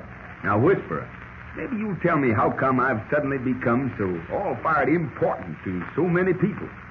In that dark closet there's another fellow that was holding me up before this here Oriental stepped in and held him up. In that other closet's my young friend Jimmy. I'd kind of like to let him loose. Certainly. Open that closet door. With pleasure. Come on out, little laughing squirrel. Gee, thanks, Tumbleweed. Kind of stuffy in there. Say, what's happened? What's going wrong with the lights? Ask no questions, Jimmy. There's no time for the answers. Holy mackerel. What was that? I'll tell you later, Jim. Right now, I reckon we'd better do like the Whisperer says. Just one thing, though, Whisperer. Yes. The way I figure this thing, there are two people, or two groups of people, that are sure all fired anxious to get their hands on me. And one group is Egyptian, and the other group appears to be American. Now, how come I'm so important? What have I got that they want? If I were to tell you, you wouldn't believe me. It's so fantastic. But this I will tell you. Your life is in grave danger. Your presence here endangers your friends. You must leave this city at once. The farther you get from Metropolis, the better. Well, look here now. Enough, we waste time. Whisper. Yes, Humi. What do you plan to do? Within an hour, you and the gentleman in the closet will be behind bars. Tumbleweed. Yeah? Pick up that telephone, call police headquarters. Tell the police to come as quickly as possible. Okay. I'll just snap on these lights overhead and... Don't play the fool, Tumbleweed. I'm here to help you. Leave the lights off. Pick up that phone and do as I tell you, quickly. Better do as the Whisperer says, Tumbleweed. I reckon. Yeah, operator. Get me police headquarters right away. So, Whisper, you plan to turn me over to the police? It's the easiest way of getting rid of you. There is an easier way. If there is, I don't know it. You may not know it, but I know. Look out, the window. He's heading for the window. Oh, Dad Buster. Where's that gun he dropped? No. Wait. He's escaped by the fire escape. You never hit him. And the shots will bring people to this apartment. I'm afraid we must let him go. Dang it all. At least the police can arrest the other man in the closet. And the Egyptian homie. Who can tell? I may be able to get him before he gets you. You mean to say you... Hello? Police headquarters? Just a minute, please. Well, what'll I tell him, Whisperer? A Whisperer. Looks like the Whisperer's gone, Tumbleweed. Gone, but... Hello? This here a policeman I'm talking to? Well, now, looky here. This is Tumbleweed Jones talking. Yeah, who's kidding? That's my name. Now, listen. The dad-burnedest, orneryest kind of tomfoolery's going on out here, and I want you to cover up those. You say, Tumbleweed, that the police came up and took this man they called Sleepy Sam down to headquarters? That's right, Kent. Half an hour ago, this here apartment of yourn was just filled with policemen. Never did see so many. Well, we sure had some excitement while you were down at the office. Gosh, Mr. Kent, ever since we met that Miss Rycroft, we've sure been in a mess. You're right about that. One thing I'm sure of at last, though. The girl, wherever she may be, is the real Sidney Rycroft. The man is nothing but an imposter. Then what are we waiting for? Get hold of that ornery cayuse and find out why he was pretending to be the real Sidney Rycroft. Can't do it, Tumbleweed, till I find him. He checked out of his hotel without giving any forwarding address. But he'll turn up again. Don't you worry about that. No, sir. I ain't going to worry about it because I ain't going to be here. What do you mean, Tumbleweed? Kent, little laughing squirrel, old Tumbleweed's leaving you. I'm going back to the ranch. Tumbleweed? Can't help it. I didn't want to tell you, but ever since I got here, I've been homesick. Haven't had a chance to shoot an arrow in days. Ain't ridden no horse. And then this here mess about Miss Rycroft and the sacred Black Pearl and Egyptians and gangsters. I'm getting kind of tired of that, too. Now, you don't need me around here. I don't appear to have been no kind of help to you. So reckon as how I'll just mosey along back to Comanche Joe's ranch. Oh, gosh, Tumbleweed. I sure hate to see you go. That goes for me, too, Tumbleweed. Oh, all right, then. I'll tell you. That there Whisperer told me that as long as I hung around here, my life and both of yours would be in danger. That means as long as I'm around you fellas, I'm only making trouble for you. So I'm going to remove myself from these here parts. I can't understand why they're after you, whoever they are. You've certainly done nothing. Mr. Kent, have you any idea why they'd want to get a hold of Tumbleweed? No, Jim. I haven't the slightest idea. Well, Tumbleweed, if you've really made up your mind about leaving, I'll get your train tickets right away. I ain't going by no train, Kent. What? I'm so all-fired anxious to get back to the ranch, I'm going to take a plane. Yes, sir. And the quicker I get up there among all them little fleecy clouds where everything's quiet...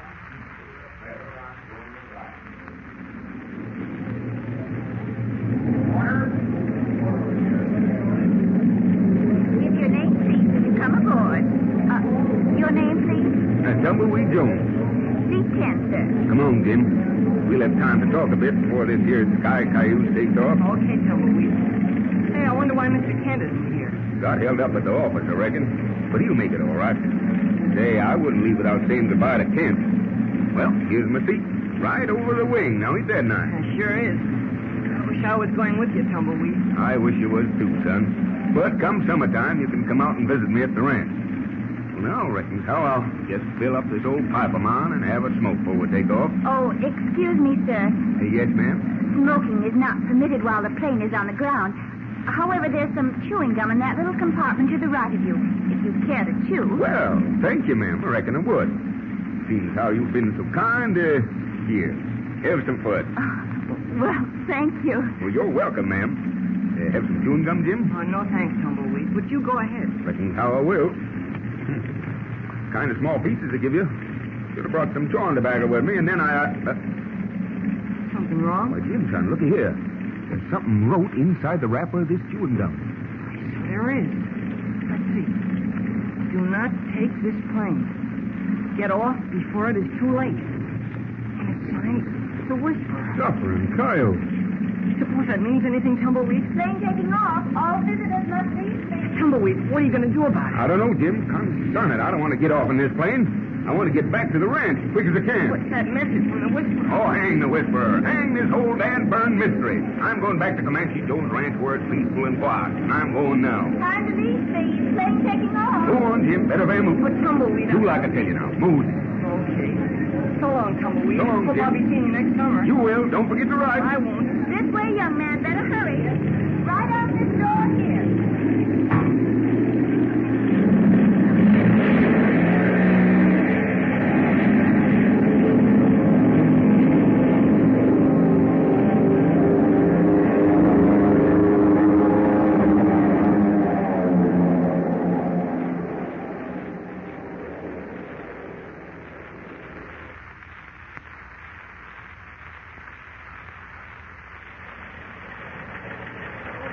Chief, okay, but why you picked me to cover a dog show in Eastchester? Yeah, I know, but... Okay, I'll do it. Well, if that doesn't beat anything I've ever seen. What's wrong, Kent? Oh, White gets me on the phone and talks for half an hour. I was supposed to see Tumbleweed Jones off at the airport. His plane left 15 minutes ago. Oh, well, can't be helped, I suppose. Mr. Kent. Jimmy, I thought you were at the airport. How'd you get here so quickly? I took a taxi. Mr. Kent, something's wrong. I know it. What? Just before the plane took off, Tumbleweed got a message from the Whisperer. The Whisperer? He warned him to get off the plane, that something would happen if he didn't. Oh, did he get off? No, Mr. Kent. He said he... Wait a minute. Hello, Clark Kent speaking. Well... Don't talk, just listen.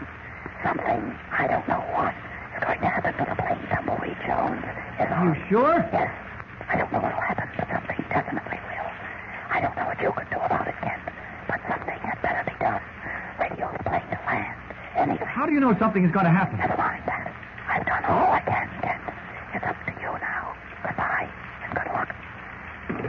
Who was it, Mr. Kent? No one you'd be interested in, Jim. I've got to leave. I got a story to cover. But the plane, Mr. Kent, Tumbleweed. Nothing to worry about. See you later. Oh, I've certainly never seen him act that way about a friend.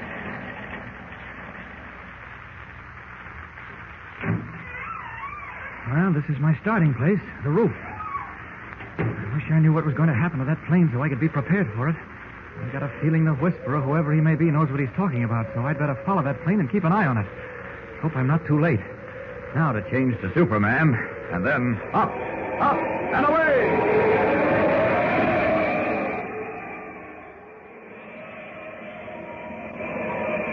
I should pick up the plane Tumbleweed's riding in any minute now. Hope I'm not too late. Though what danger threatens old Tumbleweed, I haven't the slightest idea. The mystery of that sacred black pearl seems to be getting more and more complicated. Although I do have some idea of how that trick in the theater was worked. Got to find out about that as soon as possible. There's hardly any doubt that whoever pulled the rather neat trick wanted to convince me that Miss Sidney Rycroft simply did not exist. Oh, what? Hello. There's the plane up ahead. They've turned the lights on. It's almost twilight. Well, it looks as if I'm in time. Surely from the looks of things, nothing has happened to the plane as yet. Well, I'll just glide down, land on the plane's fuselage, and hang on until something does happen. And when it does, I'll be ready for it.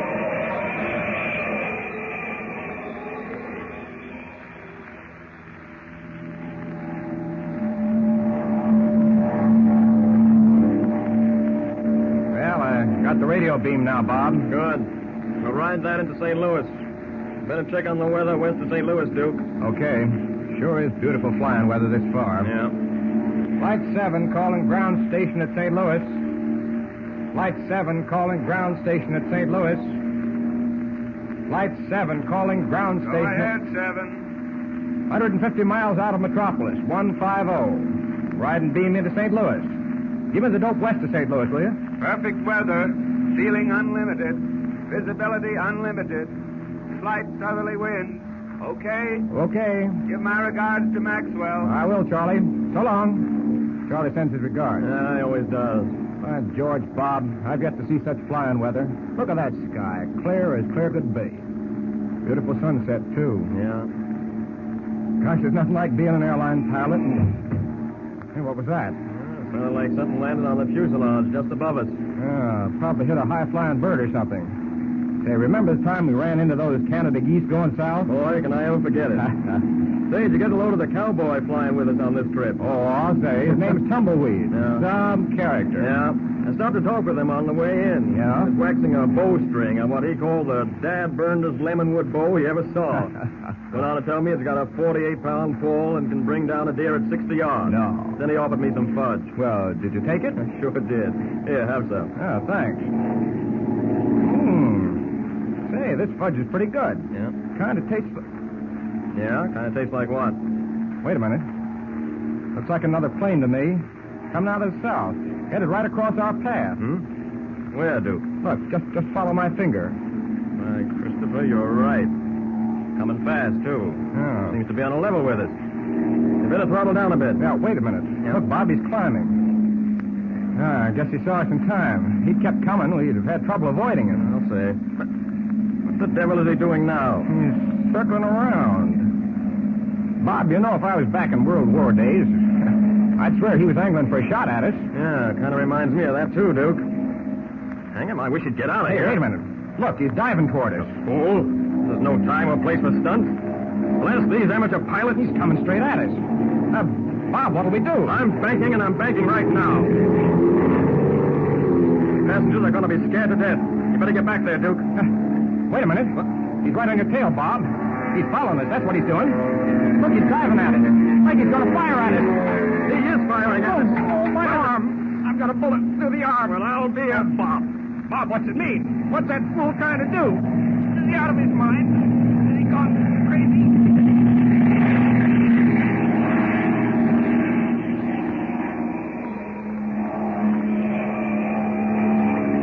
So that's it. That's the danger that threatens Tumbleweed. Someone's trying to shoot down this plane so he can get his hands on him, dead or alive. Now, that burst of machine gun fire didn't do much damage, but that plane that did it is circling to come in and try it again. Well, there's no doubt that here's the time for Superman to take a hand. Up, and away! Ah, here he comes in a power dive. Well, I'll do a little power diving myself before he can reach Tumblewood's plane. A power dive right into the propeller of his plane. There I go. Right into the propeller. That does it. Blast him. He's plunging down in a dive. They can't pull out of it. He's finished. Finished. Now the plane Tumbleweed's in will have to land. Her motors have been hit. You won't have any trouble, though. I'd better follow the attacker down and find out what I can. Down.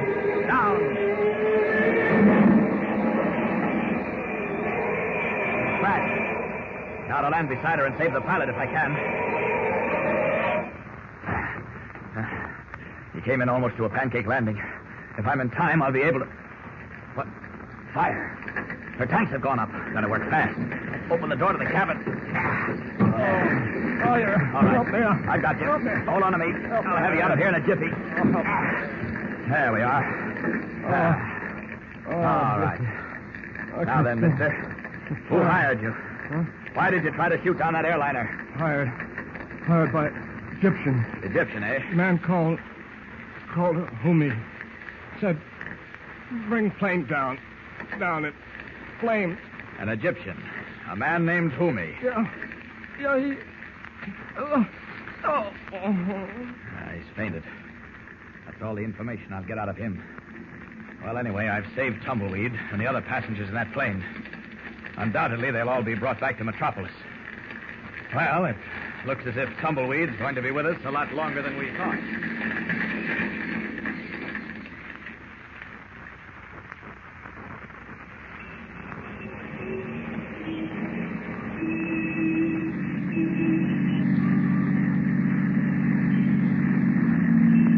Where's this taxi cab taking us, Mr. Kent? The three of us, Jim, you and Tumbleweed and myself, are going to solve tonight the mystery of the theater in which we saw the great Gambini perform. Kent, you got me into this taxi under false pretense.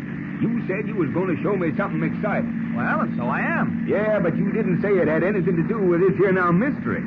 After that airplane company brought me back to Metropolis, I said I'd stay a little while longer in the company of you and Little Laughing Squirrel, just as long as I didn't get mixed up in no more mystery. Well, there won't be any mystery tonight, Tumbleweed. As a matter of fact, if I'm right about the way I figured this thing out, you're going to see an explanation of the mystery. What are you going to do, Mr. Kent? Jim, just let me refresh your memory. Not long ago, you and I, in the company of Miss Sidney Rycroft, went to the theater to see a performance for the great Gambini. Oh, you don't have to refresh my memory, Mr. Kent. Gambini called Miss Rycroft onto the stage, put her in a black box, and made both the box and Miss Rycroft disappear. Yeah. And the way you fellas tell the story, you went backstage to find out what had happened to Miss Rycroft, and found an old watchman back there who said the theater hadn't been used in 20 years. Uh-huh. He also told you that there hadn't been no performance in the theater that night, and that whatever you thought you saw was pure imagination. That's right, Tumbleweed. Jim and I insisted on investigating, and it appeared to us as if the watchman was right. The entire theater was covered with dust and cobwebs. The curtain was in shreds and tatters. It certainly looked as if Jim and I had imagined we saw a performance by the great Gambini. Oh, but we couldn't have imagined it, Mr. Kent. I remember it all so distinctly. You and me going up to visit Miss Rycroft at her hotel and finding that Egyptian dagger stuck in the door of her room. Uh-huh. Then her inviting us to go and see the great Gambini. We couldn't have imagined all that. No, and we didn't. I've thought about it and thought about it, Jimmy. And I believe I've got the answer to the riddle at last. If I'm right, then the major part of this mystery will be solved. What do you mean, Kent? I mean, Tumbleweed, that, one, we've settled to our own satisfaction that Sidney Rycroft, the British explorer, is actually a woman. And once we've solved the mystery of the theater, there'll be only 3 questions that need answering. What are they, Mr. Kent? 1, where is Miss Sidney Rycroft now? 2, who is the man who pretended he was Sidney Rycroft?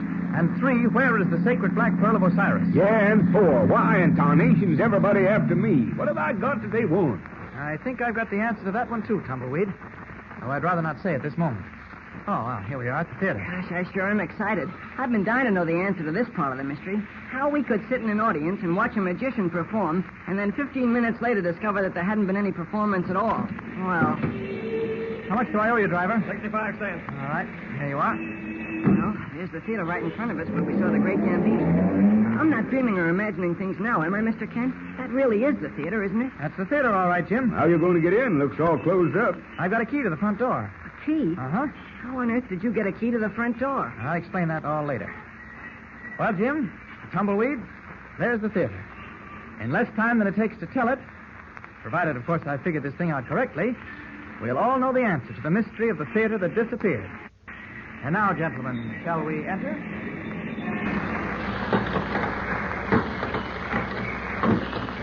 What I'd like to know, Mr. Kent, is where you got the key to this theater. I'm kind of hankering to know that myself, Kent. Well, Tumbleweed, Jimmy, I'll let you in on something.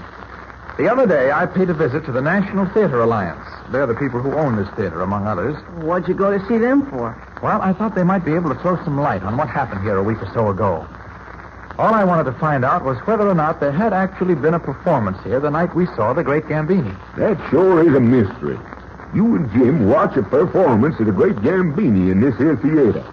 The great Gambini makes Miss Rycroft vanish.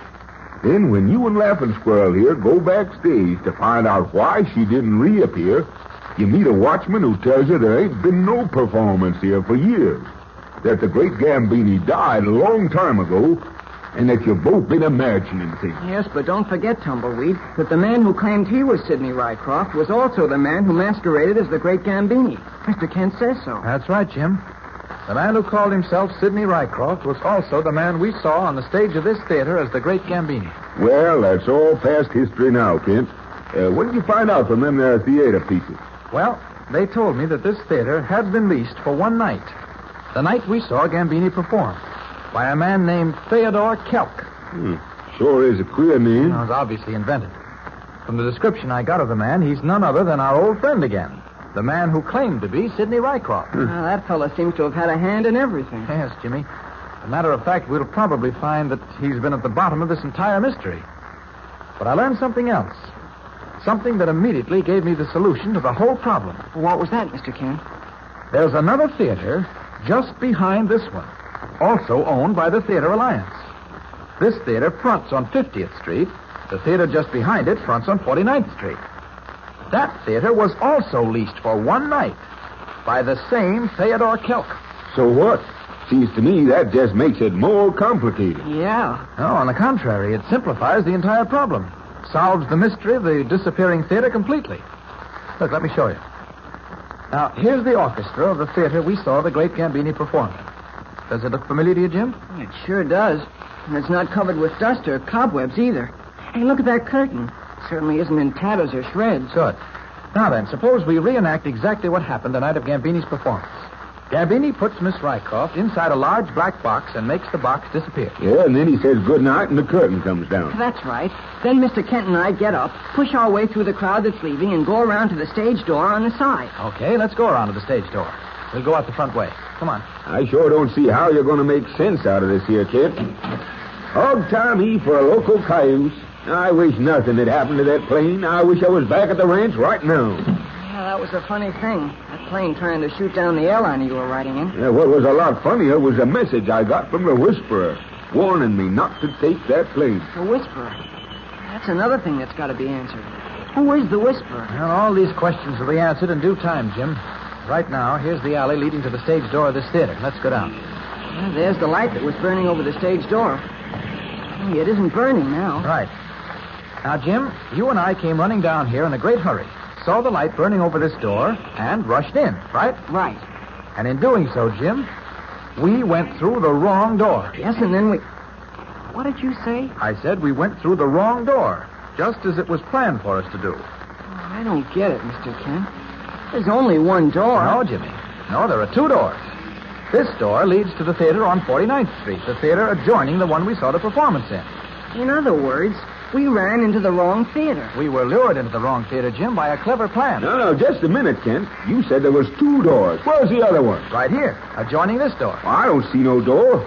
Well, all I see is an empty billboard attached flush to the wall. Exactly, Tumbleweed. And if you look at the wall just above that billboard, you'll see a place where a light used to be. But the light's been removed. By jingo, Mr. Kent, you're right. Then the door to the theater in which we saw the performance must be behind that billboard. Let's pull that board down from there and have a look. Give me a hand here, Tumbleweed. Wait a minute. Here's the stick we can use to pry it on. All right, good. Okay, let's go. Here goes. Yep. Look, there's the door, all right. Gosh, Mr. Kent, you were right. When we rushed back here to question the great Gambini, we ran into the wrong theater. All a plan to fool us, Jimmy. And it did. Let's leave this hidden door and go into the other one and see if we were right. I think we'll find that door open. Yes. Sure looks as if we were right. The dust on the floor. Cobwebs all over the place. Uh-huh. So this is how it was done. Yes, Jim, this is how it was done. Oh, I sure never thought we'd find an answer to it. I kind of felt it would take Superman himself to figure this one out. But it's all so simple, isn't it? Everything is simple when you have the answer to it. Yeah? Well, see if you can find a simple answer to this one. Why did the fella that planned all this go to such trouble? What reason did he have? Well, I think it's quite obvious, Tumbleweed, that he wanted to convince either Jimmy and me or someone else that Miss Sidney Rycroft did not exist. That there was no such person as Sidney Rycroft. Okay, but I still say, why? Well, when I have the answer to that, I'll have the solution to the entire mystery. Now, I suggest that we take... Wait. What was that? That sounded like a door closing somewhere in the theater. Ken, you don't reckon as how there may be somebody in this here now theater, do you? Funny, I heard that door shut, too. Doorway. Listen, what was that? Doorway. Leave the theater at once. Suffering coyotes, it's a whisperer. Where'd that whisper come from? This theater echoes so much it's hard to say. Wait, listen. Doorway. Do as I say. Leave the theater at once. Tumbleweed, Jim, that spiral staircase leading up to the dressing rooms above us. The whisper is coming from there. Follow me. Doorway. Don't stay in this. Come on. Hurry up, Kent, hurry up. The whisper's stopped. The whisperer heard us coming. Well, whoever it is, I don't think he can get away. There. We're at the top now. There's the row of dressing rooms. Just look at the floor, gentlemen. Footprints in the dust. Yeah, Whisperer didn't reckon on leaving an easy-to-follow trail like that. Why, a blind Indian could follow that trail. Yes, and it leads right into that dressing room. You got a gun, Kent? No, but no harm pretending I have. Whoever you are, we know you're inside that dressing room. Now come out quietly or I'll come in shooting. You heard me. We know you're in there. Yeah, go ahead, Kent. Let him have it. Come on out or you're a dead man. Well, what did John mean? I think you meant dead woman, Mr. Kent. Holy mackerel. It's Miss Rycroft. Miss Sidney Rycroft. What are you doing here? How did you get here? Yeah, and what's the idea of calling yourself the Whisperer? You know, I thought those female tried Listen, I wanted to protect you as much as I could. At the same time, I didn't want you to know it was I. Hiding my identity saved me the bother of wasting time and answering needless questions. That's why I called myself the Whisperer. Yes, but... There's no time for further questions, Mr. Kent. We've got to leave this theater at once. Now, wait a minute, Miss Rycroft. Please listen to reason. Only the life of your friend Tumbleweed has been in danger these past few days. But now, at this very moment, the lives of all of us are in danger if we don't act quickly. We've got to get out of this theater and at once. I reckon it's how we better skedaddle. All right, let's go. But I warn you now, Miss Rycroft. You're not getting away this time before you've answered a good many questions. I'll tell you anything you want to know after we get out of here. Now come, quickly. Gee, Miss Rycroft, I wish you'd explain about what happened at your hotel. When Mr. Kent went back to see you there, the desk clerk said you'd never been registered there. And that what Mr. Kent thought was your room was actually a room used for storing cleaning things. Oh, questions. I arranged all that myself, Jimmy. I felt that Mr. Kent was becoming much too involved, endangering his life and all the rest of it. So I bribed the desk clerk and a number of the hotel employees to arrange everything. And in that way, I stepped out of Mr. Kent's life completely. Or so I hoped. It was then that Tumbleweed got himself into such a mess. Yeah, how come everybody's after me? What did I do? Never mind that now. Here's the stage door. Let's get out. Yes, we'd better... What is it, Mr. Kent? Something wrong? Plenty. This door is locked. Then let's break it down. It's a metal door, Tumbleweed. And I'm inclined to think it's barred from the other side. It would take Superman himself to break through this door. Well, we ain't none of us Superman. So it looks like we're trapped. Oh, we've got to get out. There must be other doors. And all of them locked, no doubt. Listen to me, and please believe me. If we don't get out of this theater, we'll all of us be dead in less than 15 minutes. Why? Come on, Miss Rycroft. You'd better let us in on whatever you know. What were you doing here to begin with? Why did you come to this theater tonight? Who's responsible for locking this door? And So many questions. What? So little time left to answer them. Tony, say, that's that there slanty-eyed hombre that was helping out the head of all those Egyptians. Batik, my name, Effendi. You refer to my master, Humi. That's the feller. That's the one what shot me with Miss Rycroft's girl. What are you up to? What's going on here? My master will explain. Huh? Come, people. My master, Humi, and if I may say so, death await you all. Hey, listen. Yeah, what do you mean? Come. And no trick, please. I have gun, and I know how to shoot it. Coyotes. It sure takes Superman himself to get us out of this. My master, Humi, and if I may say so, death await you all. Hey, listen. Yeah, what do you mean? Come. And no tricks, please. I have gun, and I know how to shoot it. Suffering coyotes. It sure takes Superman himself to get us out of this. Just what I was thinking. Through this door, please. Steps lead down to cellar beneath the stage. Mr. Kent, Yes, Miss Rycroft? the night the great Gandini, or whoever he was, caused me to disappear, I was taken down into a cellar, bound and gagged. This seems to be the same place. Oh, sure is a big cellar. Jumping coyotes. Look at all those Orientals. Yeah. And that there fella sitting at the table. That fella dressed up in them funny kind of robes and things. That's my old friend Homie. Hiya, Homie. Wish I could offer you some fudge, but I ain't got none. Darned if I don't wish I had a piece, too. Silence your tongue, fool, or you shall lose it. Why, you ornery, hog-tied, slab-sided sort of... All right. I ain't saying nothing. Humi? I believe that's your name. Yes? What's the meaning of all this? How do you and all these men of yours happen to be in this theater? What on earth is... One question at a time, my friend, Effendi Kent. I am here, and these my men are with me because we knew that sooner or later you would come. Oh, you did? Yes. As to the meaning of all this, it has only one meaning. For 2 years, I, Humi, have followed the sacred black pearl of Osiris across the world. The sacred pearl must be returned from whence it was stolen, the tomb of the god Osiris. One of you has that pearl. I know which of you it is. Well, which one is it? Yeah, I'd sort of like to know that myself before I die. You know you are to die? Yes. All of you must die, for all of you have had a hand in this evil business. I wouldn't exactly say that. I don't see that... I am no longer interested in your opinion, Effendi Kent. You will please to remain quiet. There is one still missing from our little gathering, one who is vitally interested in whatever has happened. I shall have him brought in, and then, Effendi, we shall proceed to the business at hand, which is the death of you all. Bring in the man you have outside. Yes, master. Gee, I wonder who it is. Our part is how it won't matter much. Look at that man they're bringing over there. Good heavens. Roger Draper. Roger Draper? Mr. Kent, that's the man who claimed he was the real Sidney Rycroft. That's the man who impersonated the great Gambini. Good evening, gentlemen, and Sidney.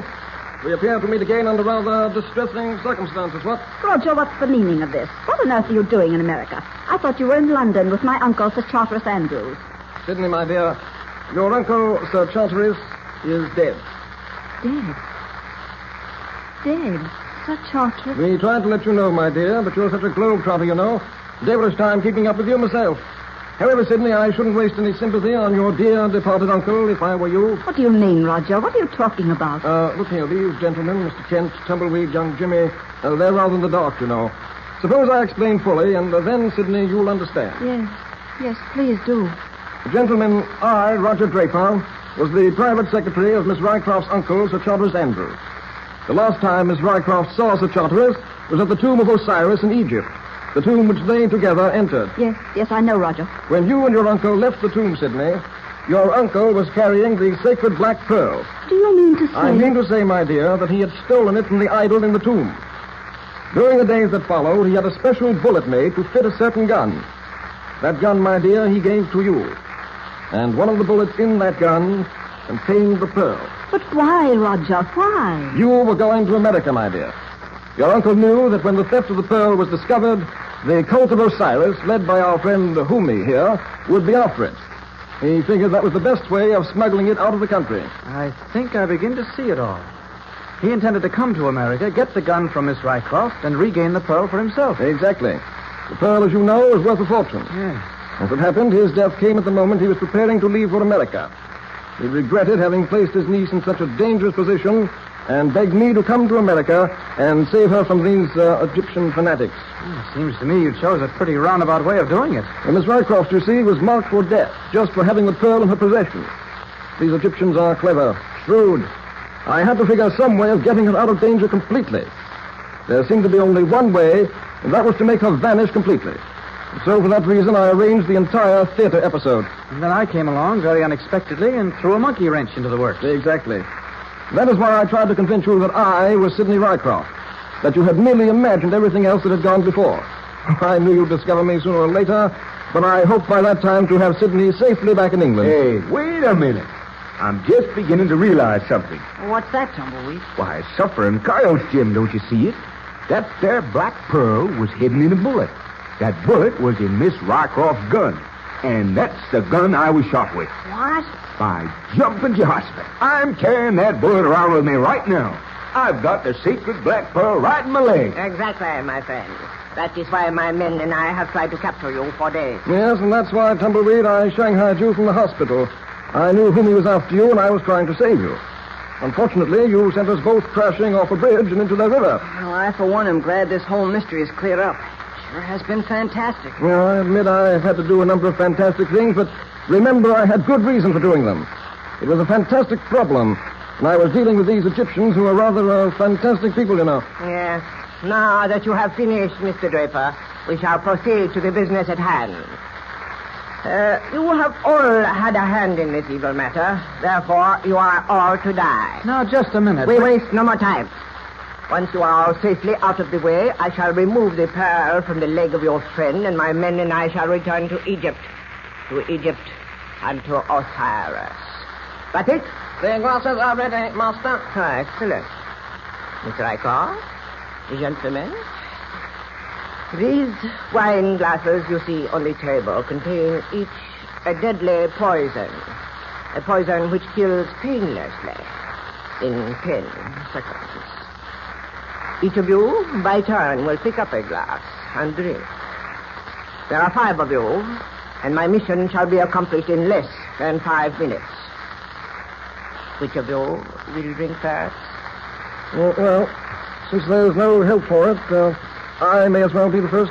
If you don't mind, Mr. Draper, I'd rather not stand around watching this thing. I'll drink the first glass. Mr. Kent. Now, Jim, we've got to take this thing like men. The less said, the better. You realize that, don't you? I suppose so. We already know and feel anything we might say, so why try to put it into words? I suppose you just look away while I drink this down. Yes, yes. Just turn your head, laughing squirt. That's the boy. Drink, Mr. Kent. Yes. Yes. Mr. Kent. Mr. Kent. So long, kid. Mr. Kent. He is dead. You see? Quite painless. Very quick. You pick him up and carry him outside. Yes, Master. Now, who will be next? I reckon it's how I'll be next. Give me that dark glass. Yes. There you are. Gosh, Tumbleweed. Now, Jim, just remember what Mr. Kent said. The less we say, the better. You're right about that. Drop that glass. Suffering coyotes! It's that Superman fella again. Superman, is he? We'll see about that. You men, quickly. The fight you want, I'm all for it. Here's one for you. All right, come on, all of you.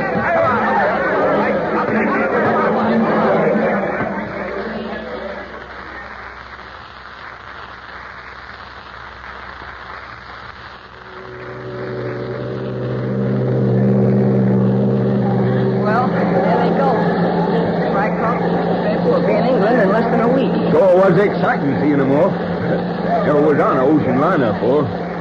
Yes, sir. There goes that liner, pulling out for England. There I go with it. Yes, Tumbleweed, and with them goes the conclusion to the mystery of the Black Pearl of Osiris. Yeah. But there's still one part of that mystery that still ain't cleared up. What's that, Tumbleweed? How come you drank that poison and lived to tell about it? Well, as I explained before, it probably wasn't as powerful as whom he claimed it was. It merely knocked me unconscious instead of killing me. And, of course, when you got me to a hospital later on, the doctors did the rest. Yeah, but, well, let it go. I've always felt there was something, well, kind of mysterious about you, Kent, and I always will. Howsomever, as that fellow Shakespeare once said, all's well in the end. So ends another stirring and baffling adventure thanks to the powers of Superman. What new exciting times are in store for our friends? What new problems will arise to tax the powers of Superman? Be sure to hear the next thrilling episode of our story with Superman. And remember, tune in the next thrilling installment of the transcription feature, Superman. Up in the sky, look! It's a bird! It's a plane! It's Superman!